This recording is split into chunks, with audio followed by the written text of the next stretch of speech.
Assalamualaikum friends, I am Daud Hussain and you are watching Infotech channel.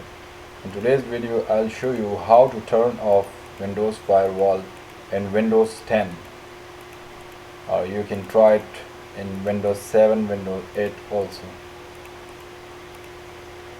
First of all, open Control Panel, then click on the top headings System and Security. Then here check firewall status. From here turn Windows Firewall on or off. As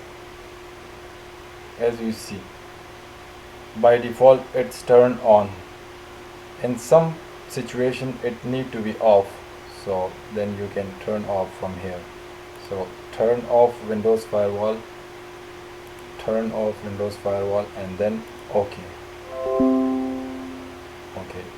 The messages pop up that turn Windows Firewall on.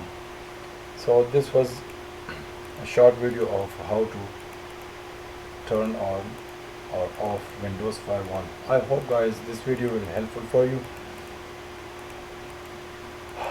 If you like this video, please subscribe and hit the bell icon so you can get more notification about my upcoming videos. Thank you guys and have a nice time. Allah Hafiz.